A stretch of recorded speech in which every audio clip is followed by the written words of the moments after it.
frente. Sejam sempre bem-vindos, meus irmãos. Fiquem à vontade. Boa noite. Boa noite. Agradecer o carinho com que somos sempre tão recebidos aqui. Muito obrigado, Padre Júnior, Léa e Estevão e toda a comunidade. É sempre uma alegria rever cada um de vocês. E foi com essa mesma alegria que a gente está aqui hoje, que a gente vai falar um pouquinho com vocês sobre o tema tão importante. Esse tema está sendo debatido desde junho, né, Júlio? Isso. Amor familiar, caminho de santidade. Esse foi o tema do 10º Encontro Mundial pelas Famílias, que aconteceu em junho com o Papa Francisco no Vaticano. E a pedido do Santo Padre, esse ano também aconteceu ao redor do mundo, em todas as dioceses e paróquias, vivendo assim a Igreja verdadeiramente em saída. Também dá nome a tema a nossa Semana Nacional da Família, que iniciamos aqui domingo. Vimos as fotos que vocês estão, dos trabalhos que vocês estão realizando. Vocês estão de parabéns, viu? Muito bonito. O texto luminoso de ontem foi lindo demais. E esses trabalhos vão durante a semana, até o encerramento aqui na Forania Centro, na cidade de Itabuna, com a missa solene que o Padre Júnior convidou, domingo às 18 horas, na Catedral de São José. E esse tema também será o tema do nosso Congresso Nacional da Pastoral Familiar, que acontecerá agora no final do mês de agosto. E com fé em Deus, nós estaremos presentes. Se a Igreja pede e repete com tanta força, com tanta veemência, porque alguma coisa tem, né? A família está sendo agredida, a família precisa ser defendida. O amor familiar é uma vocação, e quando a gente decide viver essa vocação, temos que trilhar o caminho de santidade. Justamente. Eu tenho que levar Júlio para o céu. E levar a Kátia ao céu. Então, gente, eu vou começar com uma leitura aqui do Catecismo da Igreja Católica, parágrafo 2331. Deus é amor e vive em si mesmo um mistério de comunhão pessoal de amor.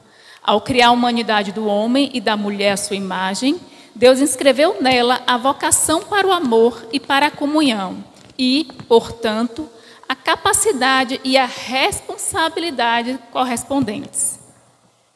A gente já ouviu essa passagem do Gênesis muito ao longo da nossa vida, não já? Alguém aqui eu sei que já, né, Estevão?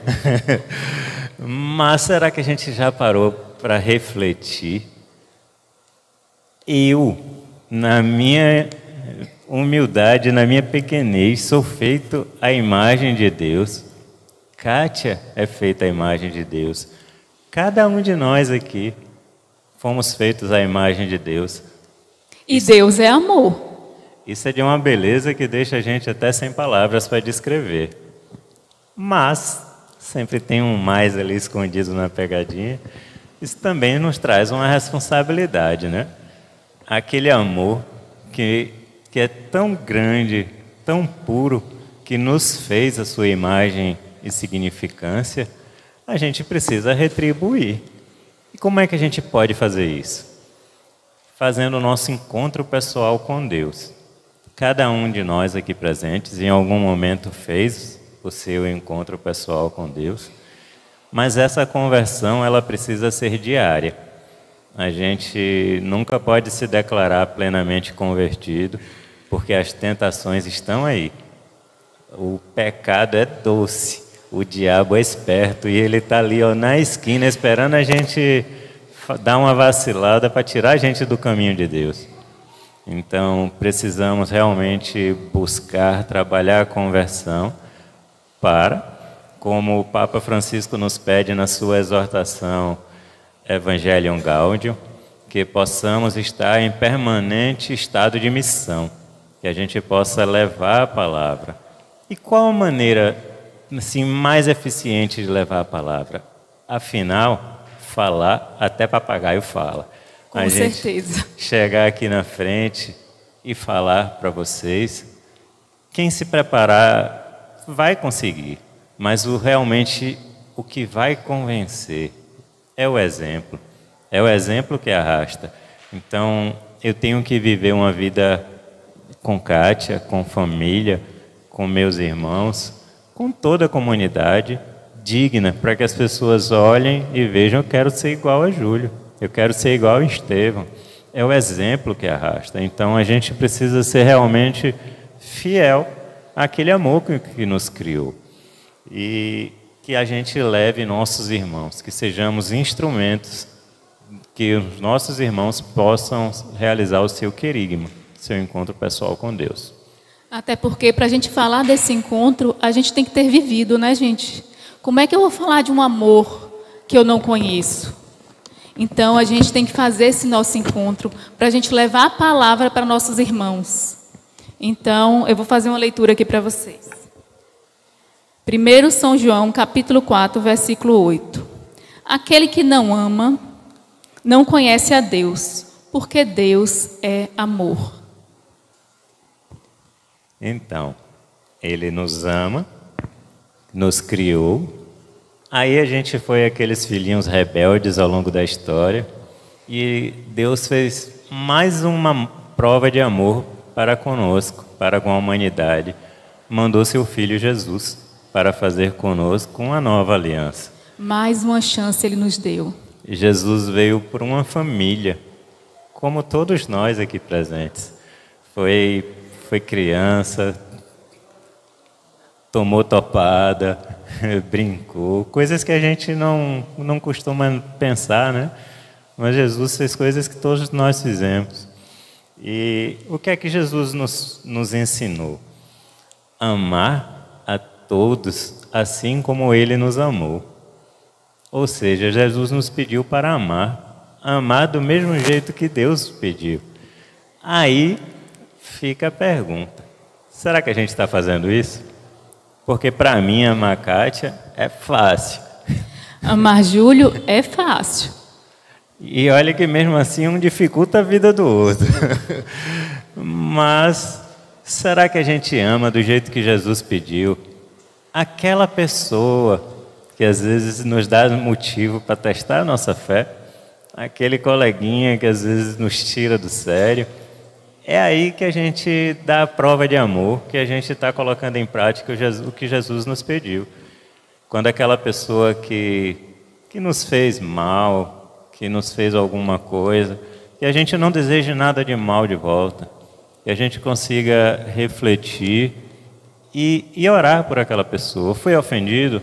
Se eu ofender de volta, a coisa vai tomar uma proporção maior. Que a gente aprenda a viver o silêncio de Nossa Senhora, a obediência de São José e viver realmente o amor que Jesus nos pediu. Porque é difícil, mas não é impossível. Somos vocacionados ao amor. Jesus nos ensinou a amar Deus sobre todas as coisas e ao próximo como nós mesmos. Somos chamados a viver esse amor e acreditar nesta graça. O matrimônio é uma graça. Somos convidados a partilhar deste amor na vida do outro. O amor de Deus nos chama à vocação em busca da santidade. Só isso. A gente tem que viver a nossa vocação em busca da santidade. Qual a nossa vocação? Qual a nossa vocação, gente? Quanto casais, nós somos vocacionados ao matrimônio. E a gente tem que valer, porque naquele momento, naquele dia, 22 de janeiro de 2015... Você casou em 2015, foi? Você esqueceu 2005. 22 de janeiro de 2005. É porque tá escondendo a idade, ó. Naquele dia, eu e Júlio, nós entramos, Júlio e Kátia.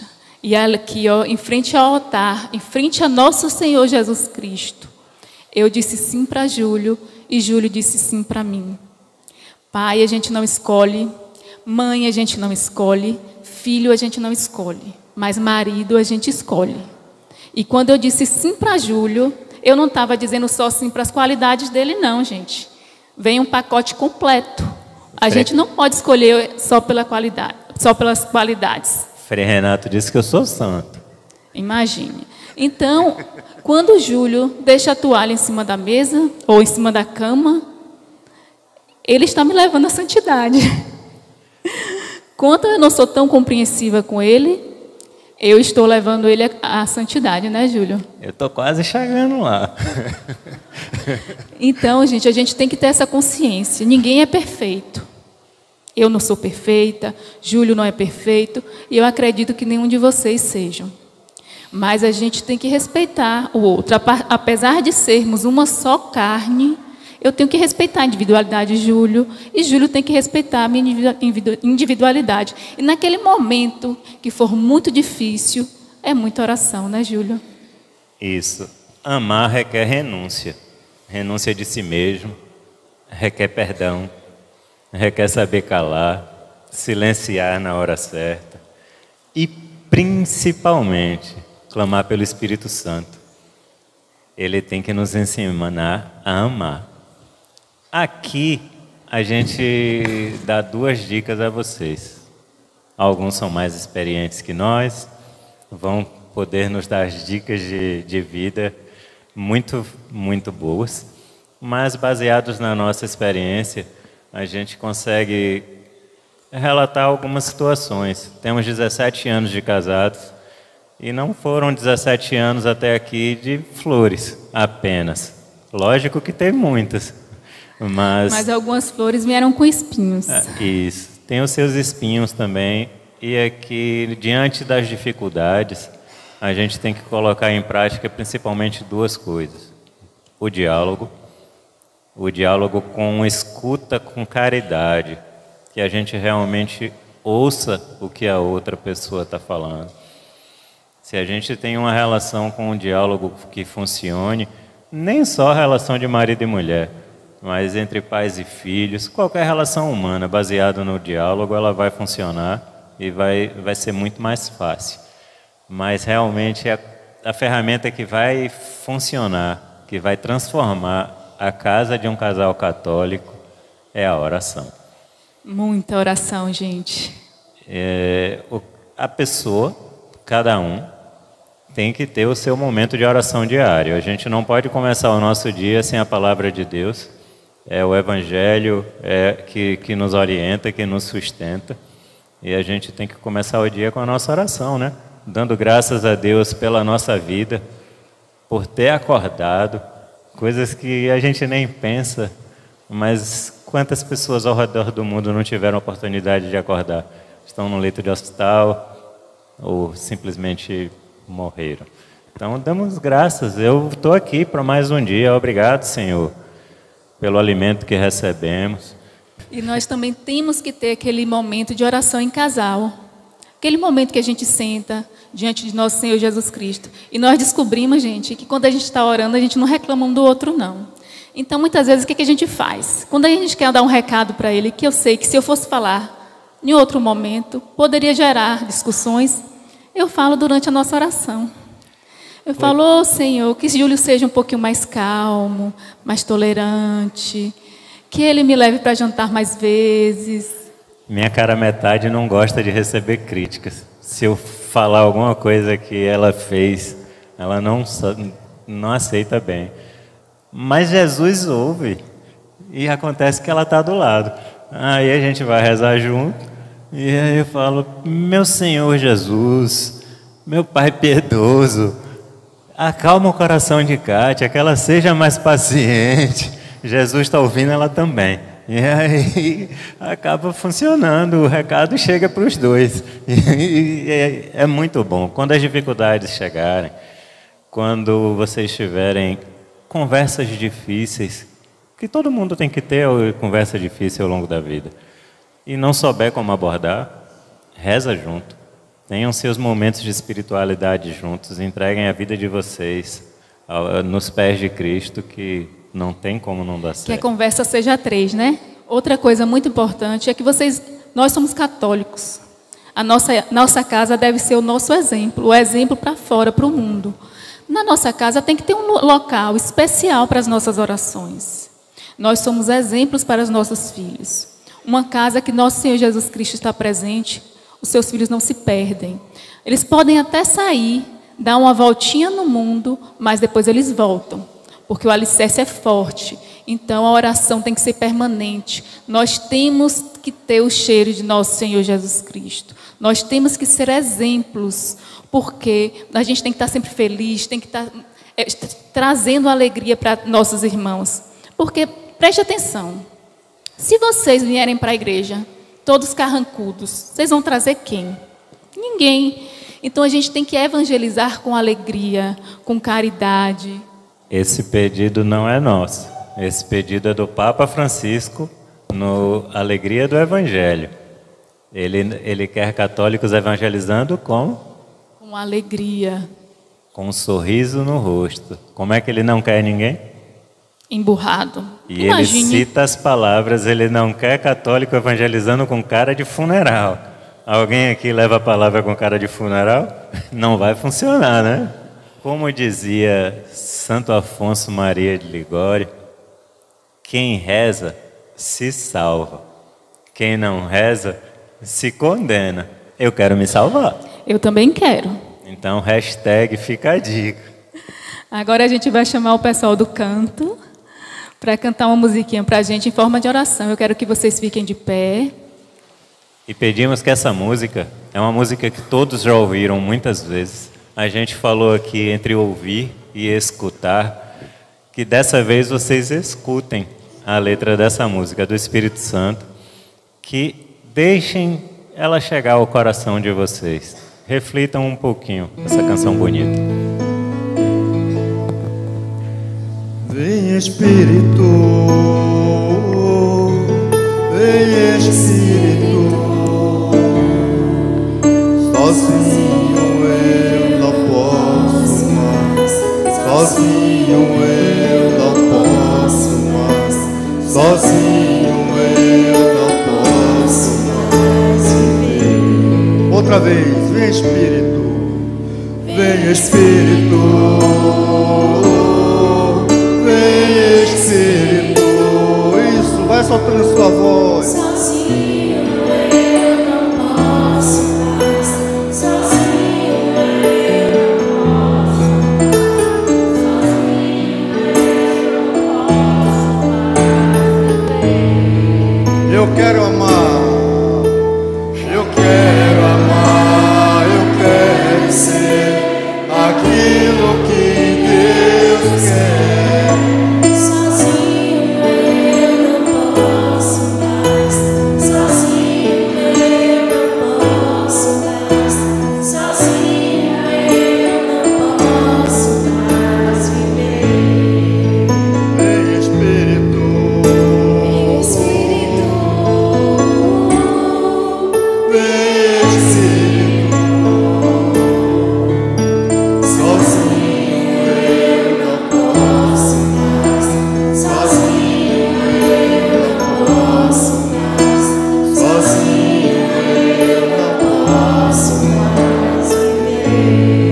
Mais uma vez, vem Espírito, vem Espírito, sozinho, sozinho eu não posso mais, sozinho eu não posso mais, sozinho eu não posso mais viver. eu quero amar, eu quero amar, eu quero ser aquilo que Deus quer. Sozinha eu não posso mais, sozinha eu não posso mais, sozinha eu não posso mais viver. Sozinho eu não posso mais. Podem sentar. Sozinha eu não posso mais. Eu quero amar, eu quero ser aquilo que Deus quer. A gente já realmente está colocando em prática isso? Vamos falar como o nosso bispo diocesano, não precisa responder. Está no coração de cada um de vocês. Ninguém precisa estar sozinho. Deus está aqui. Ele está com os braços abertos para vocês. Então, ninguém precisa ser sozinho. Às vezes eu sei que a cruz é pesada, muito pesada. mas se Ele nos deu é porque a gente consegue carregar. Somos diferentes, mas precisamos aprender a lidar com as diferenças. Se a gente, numa relação entre casal, quando a dificuldade chegar, quando um assunto se colocar entre nós, a gente simplesmente se fechar, a gente vai acabar afastando um do outro. E como minha mãe costuma brincar, minha mãe, quando vê alguma crise entre os irmãos, nós somos 3, e irmãos brigam, né? Todo mundo aqui, quem tem irmão sabe que irmãos brigam, mas se acerta porque onde Mas tem se amam. família é amor. Minha mãe, até hoje, ela vê que um está 2, 3 dias sem falar com o outro, ela entra no meio e fala assim, ó, cuidado que o muro cresce. Isso é de uma sabedoria tremenda, porque realmente se na dificuldade com Kátia eu me calar e me afastar e ela também, o muro entre nós ele vai subir. Se a gente não colocar o diálogo para funcionar e resolver aquela situação, vai chegar uma hora que o muro cobre e a gente não vai se falar mais e o problema está aí. E como é que eu vou levar Júlio para a santidade se esse muro estiver alto? E como é que ele vai me levar para a santidade se esse muro estiver alto? Porque o nosso objetivo como casal, como eu já falei, é um levar o outro para o céu. Então a gente não pode deixar esse muro crescer, gente. A gente tem que estar atento. Porque muitas vezes a gente fica chateado, a gente fica magoado. Mas é sentar e conversar. Porque tem que ser resolvido. Porque eu escolhi Júlio. Isso aí. E temos em alguém a se espelhar, né? Quando a dificuldade aparecer, a gente se espelha em São José e Nossa Senhora. Simples assim. Vou fazer mais uma leitura para vocês. 1 São Pedro, capítulo 1, versículo 15 e 16.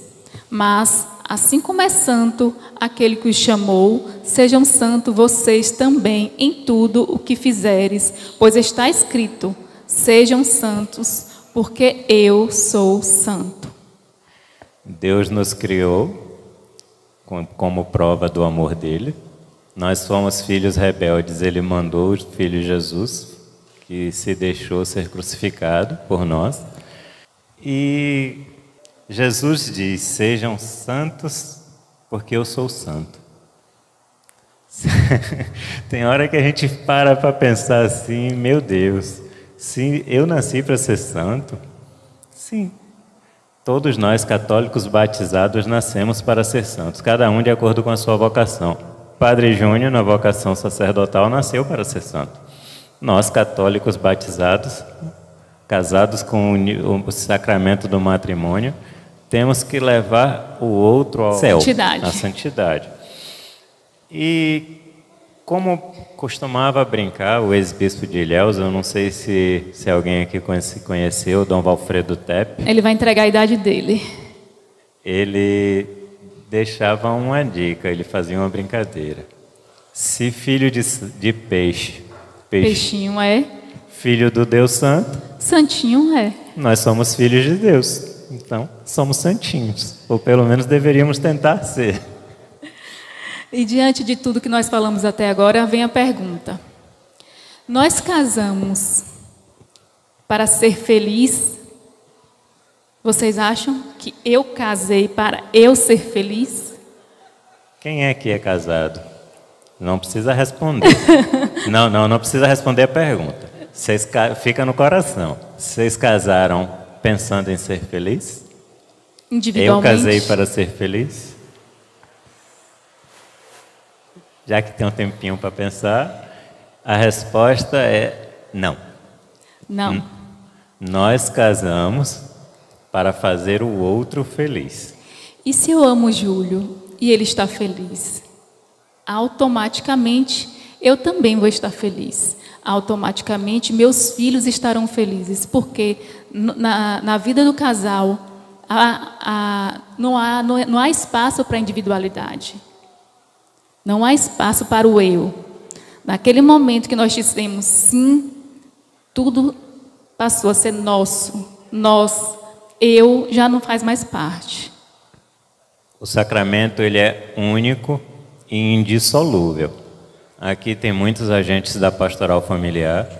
para vocês em especial, fica uma responsabilidade que é a preparação para o sacramento do matrimônio. Ela deve ser muito bem feita para que mostre aos noivos o tamanho da responsabilidade que eles estão tendo, assumindo, ao subir ao altar. É uma decisão para o resto da vida. Não existe... Ex-marido existe para a sociedade, né? Mas o sacramento você vai levar para o resto da vida. Então, ele é único e indissolúvel. Para quem tem alguma dúvida, eu gostaria de citar o Magistério da Igreja, que é o Catecismo da Igreja Católica, no seu parágrafo 1640.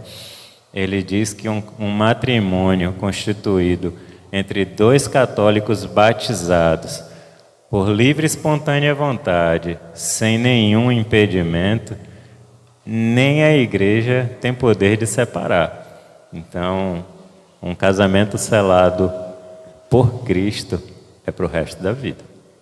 Na exortação apostólica Gaudete et Exsultate, o Santo Padre, Papa Francisco, exorta a nós, vocacionados ao matrimônio, para, através das graças recebidas por tão belo sacramento, buscar a santificação do nosso cônjuge e a nossa.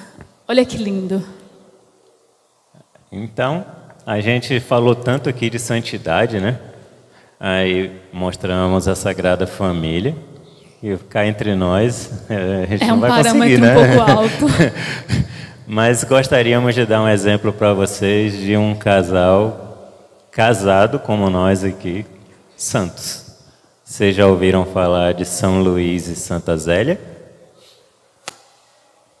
Da filha deles, eu aposto Eu acredito que vocês já que ouviram vocês falar. sabem quem é. Vocês não sabem de que eles são os pais?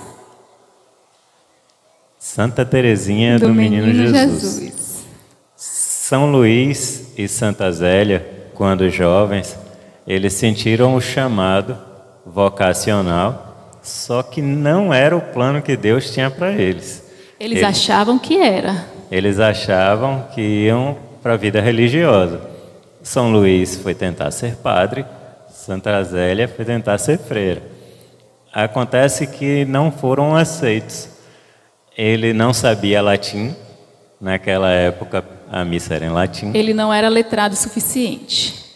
Ela tinha uma saúde frágil, então precisava de cuidados mais especiais, também não foi aceito. Se resignaram, voltaram para casa e tentaram seguir a vida. Ele fez um voto de castidade, tentou ser celibatário enquanto estudava latim, porque ele pensava ainda em ser padre. Acontece que os planos de Deus, quando que Deus tem para a gente não consegue imaginar. Ao longo desse intervalo aí, eles se encontraram. E quando eles se encontraram, a verdadeira vocação apareceu. E o chamado à vida matrimonial veio com uma força tão grande que em apenas 6 meses eles estavam casados. Um casamento católico, a verdadeira igreja doméstica, um termo que a gente ouviu bastante agora, principalmente na pandemia, né? E eles viveram lá aberto à vida, como toda família católica deve ser. Desse casamento vieram 9 filhos. Desses 9, Deus chamou 4. Eles ficaram com 5. 5 meninas. Todas entraram para a vida religiosa.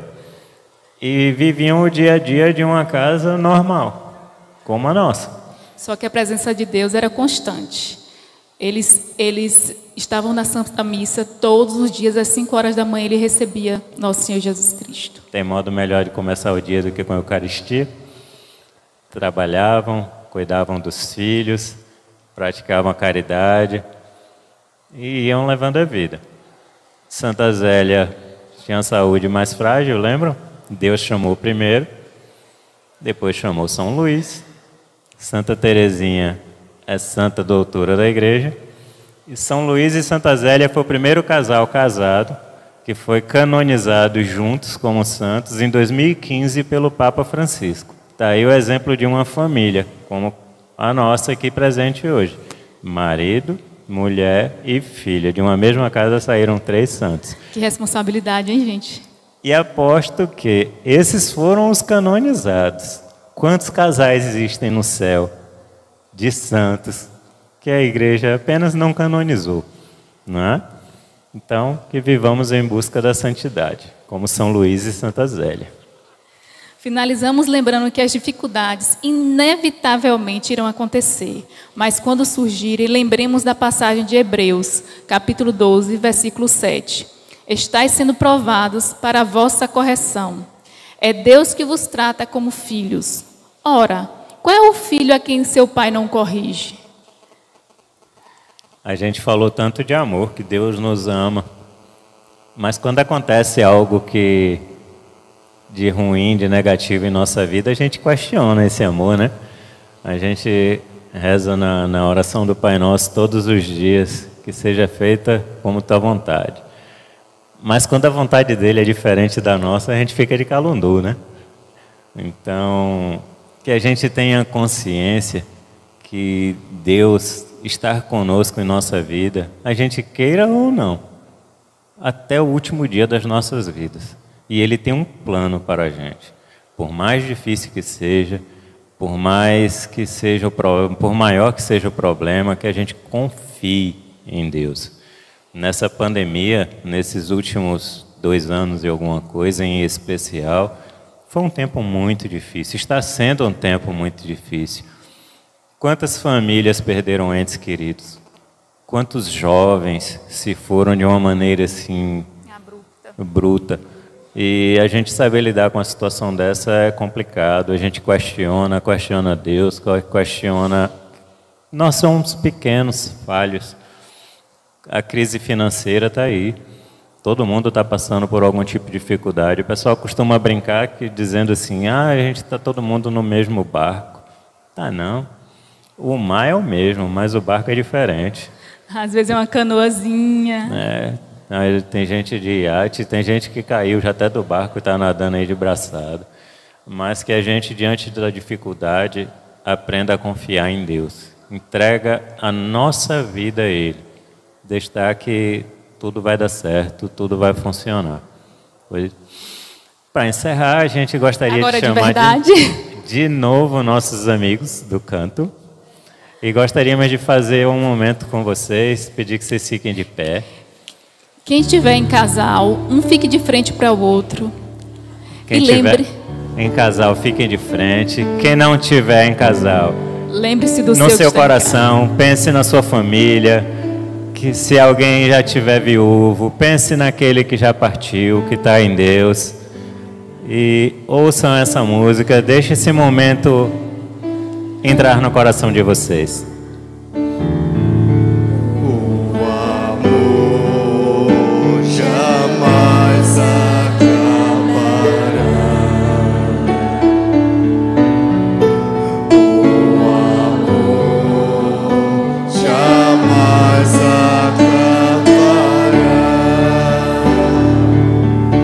Mesmo sendo pequenina, sem cortinas e sem cor, esta casa vai ser linda, se Deus for o construtor. O amor jamais acabará. O amor jamais acabará. Nem será um palacete, nem será uma mansão. Esta casa pequenina é o vosso coração.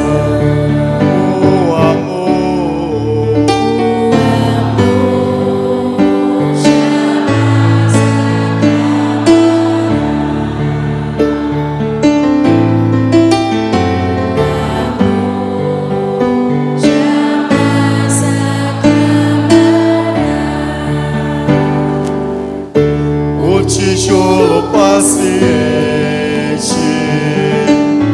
o cimento da união.